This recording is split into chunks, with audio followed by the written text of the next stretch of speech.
Okay, welcome back, students.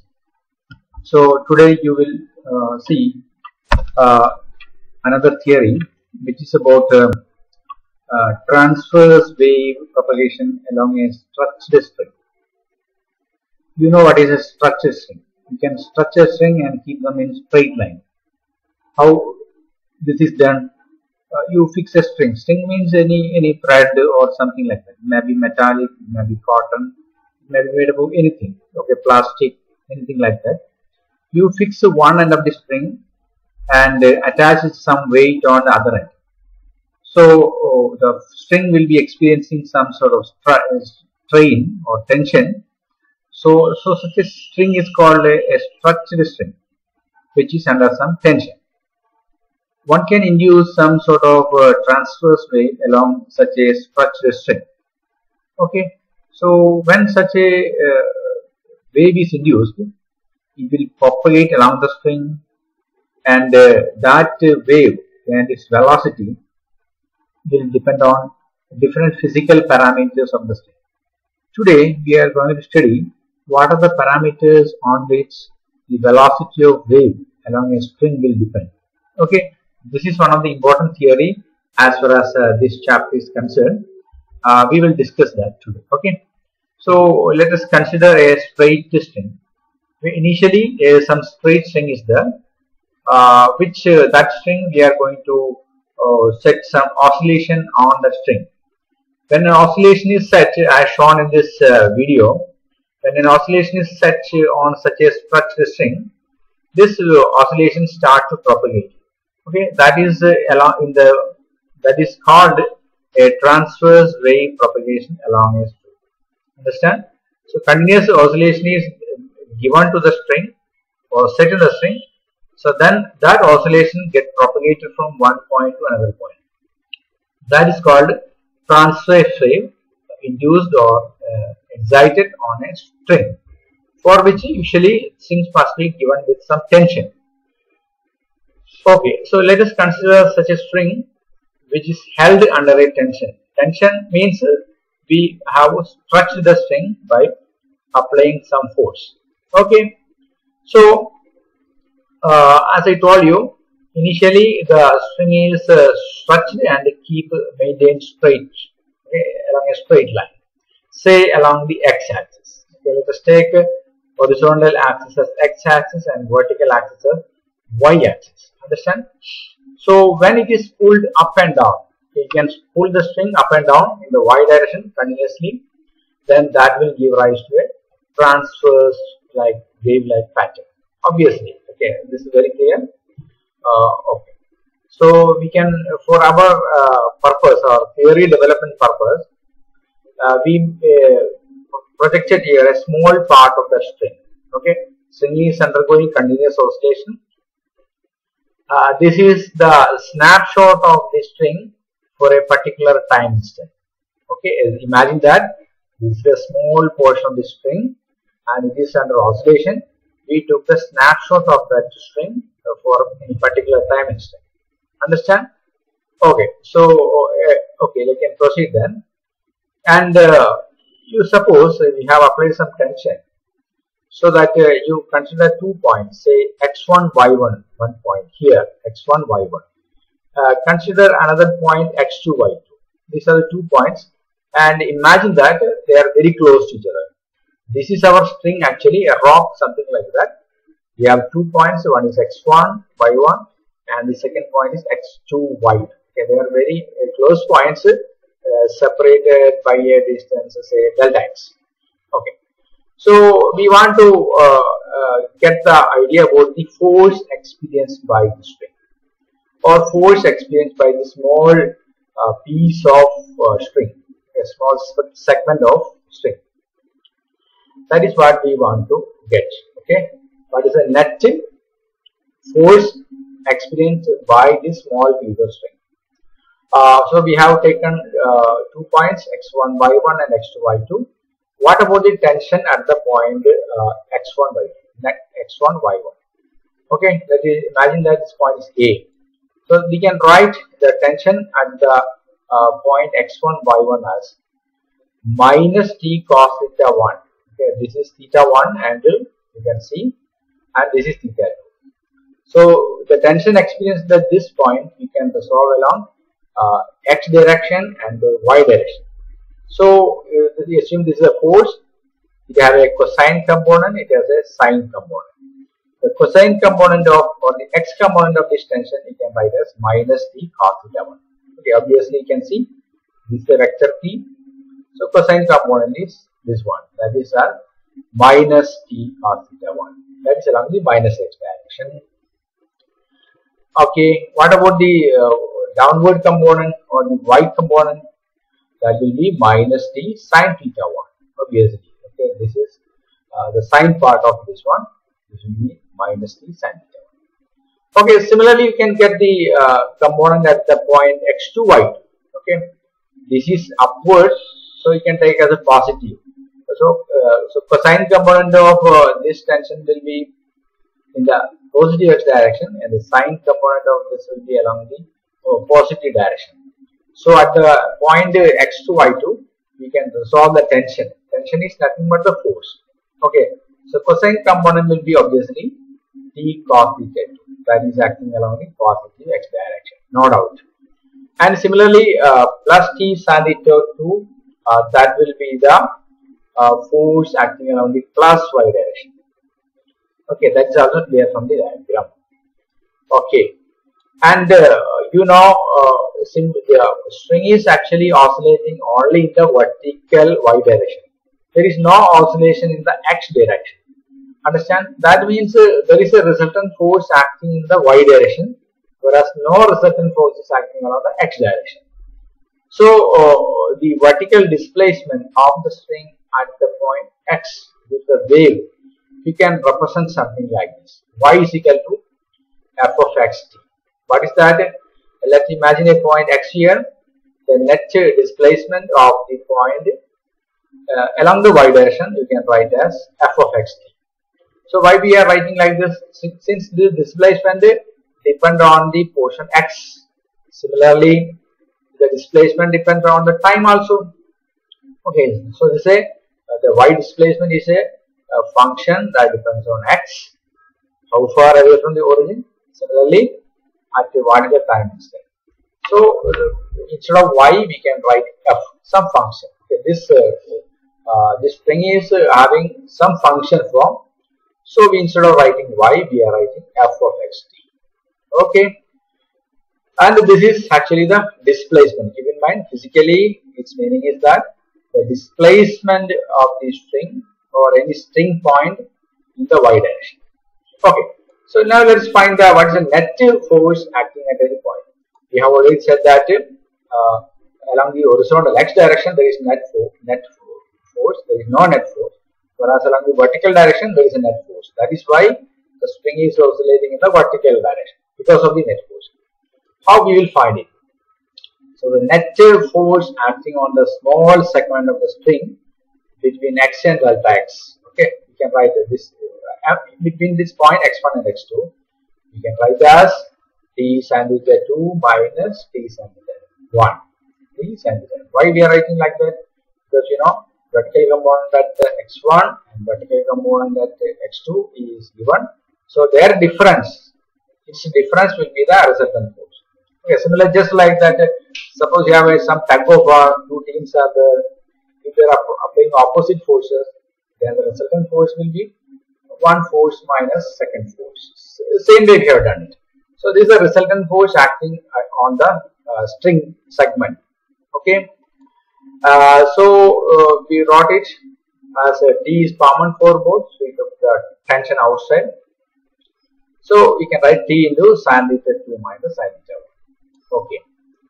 And now we assume that this angle is small. Okay, comparatively oscillation is taking place slowly, and the angle subtended by the string is comparatively small. Okay, that means when theta 1 and theta 1 is small, you can make certain assumption. When theta is small, sin theta can be written as theta, you know, from basic mathematics.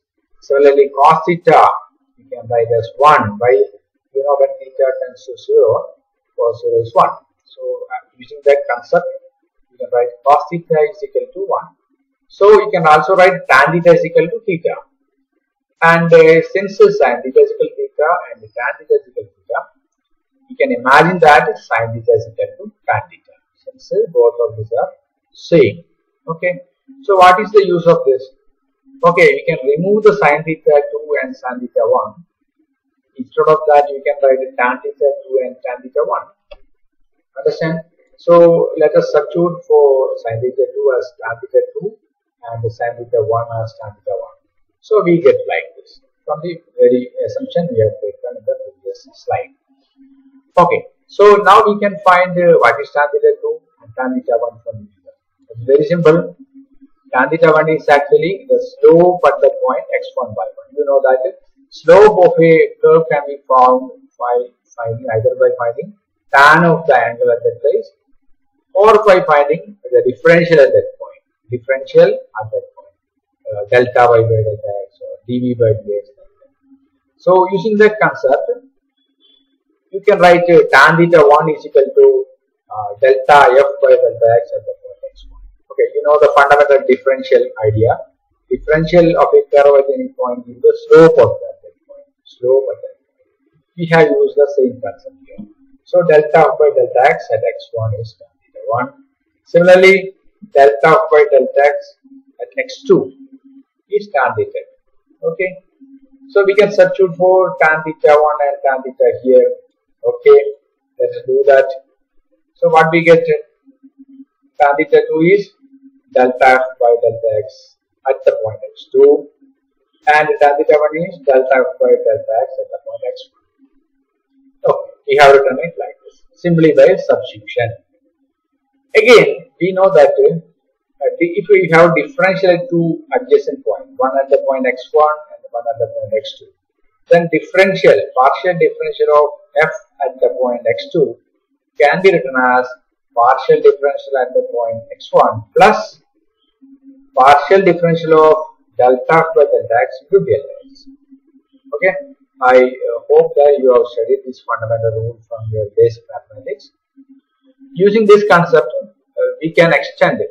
You can find the differential at the secondary point, provided if you know the differential at the initial point. And what is the differential of the function in general. Using this concept, we got the differential at x2. Why do we need this? We want to substitute for the first point, for the delta f by delta x at x2. We can make it from here. Delta f by delta x at x2 is given this. So we can put this value here. Okay. So what will happen? We'll get delta f by delta x at x2 is equal to delta f by delta x at x1 plus. Okay, this can be written as del square f by del x square. Okay, second order partial differential of f. Okay, then we can substitute here. So what we get? Force is equal to tension into delta f by delta x at x1 plus delta square f by del x square into delta x. Okay, we put the entire value here minus second function delta f by delta x x1. So now you can see that this one and this one can be cancelled. Okay, the first term and third term can be cancelled. So what we get? What is remaining is now force on this wire segment F is equal to tension into del square of by del x square into delta x. Very simple. We got the force, net resonant force acting at the point x or in between x1 and x2. Okay, keep in mind that x1 and x2 are very close, such that the string will be like a point. Okay, it will be like a point. We imagine the case delta x tends to 0, such that x1 and x2 are very close. Okay, so we get f is equal to t into del square f by del x square into delta x. Okay, again we can proceed. You know Newton's law states that force acting on any body is equal to mass of the body into acceleration. Mass of the body into acceleration.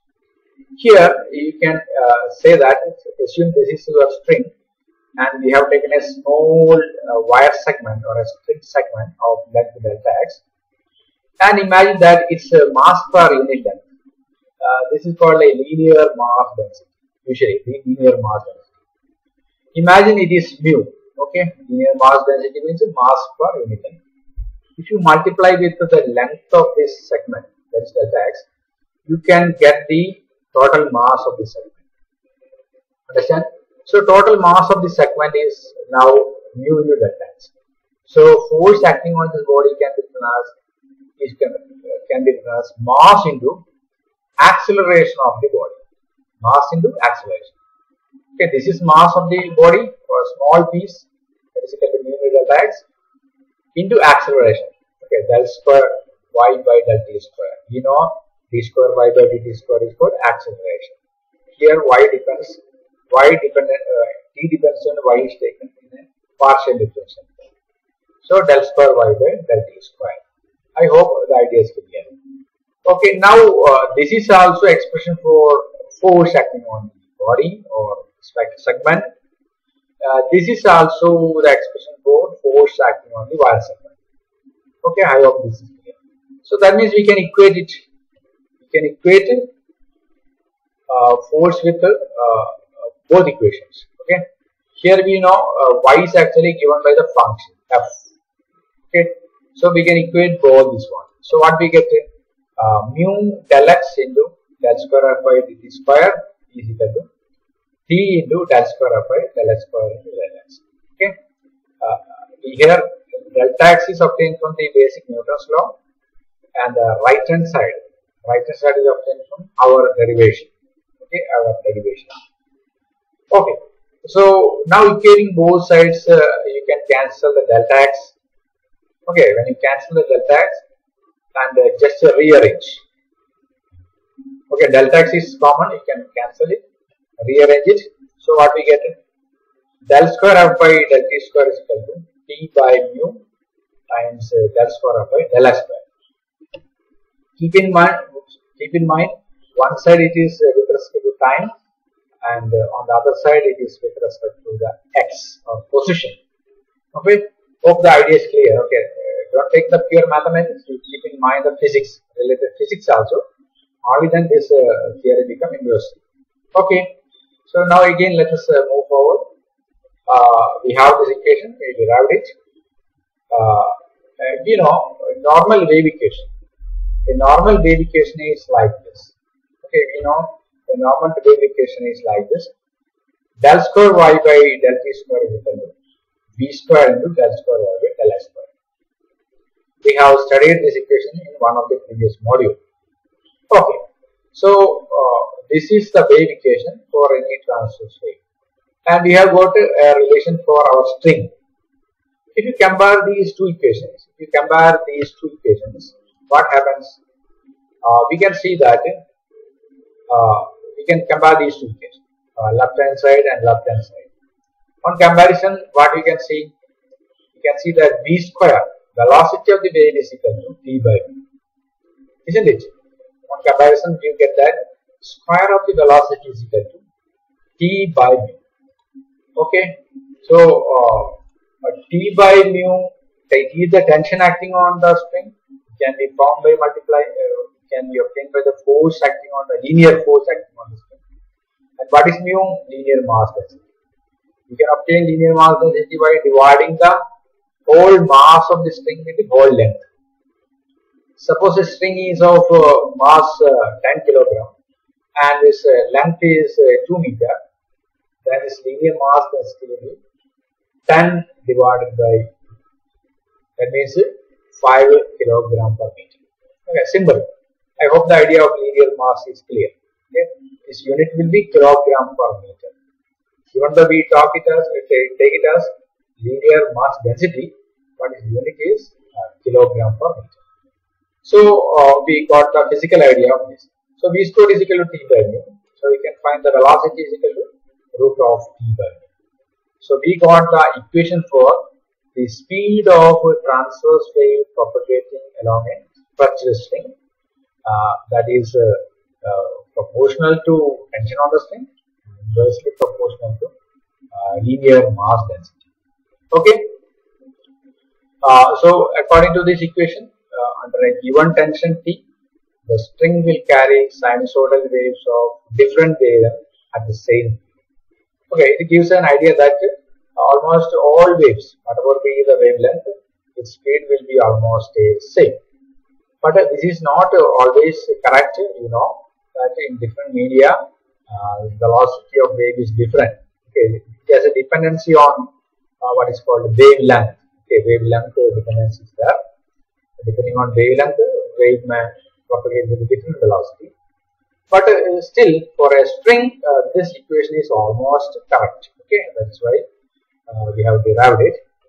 So here you say that the speed of the wave along the string is inversely proportional to the linear mass density. So greater the linear mass density, wave will start move slower. Wave will start move slower. That is another important conclusion we can make. But you know, in general, different waves of varying wavelength will travel along the string with a different velocity. Okay, that is what I told you. Usually it happens, and the variation of speed of a wave along a string or medium, with a change in wavelength, is called dispersion. This was the topic we dealt with in one of the previous module.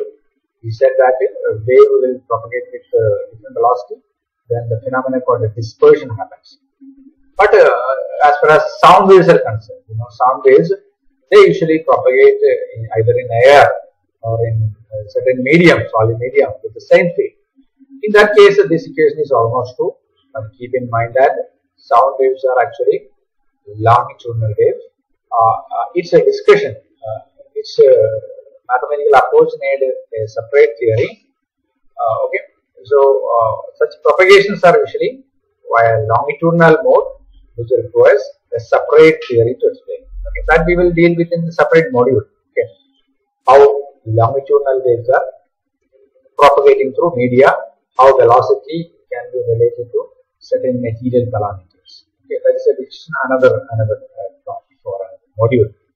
I hope these ideas are clear, and this equation, this derivation, and the results are highly useful for your laboratory activities. Okay, many of your lab accidents are related to this equation.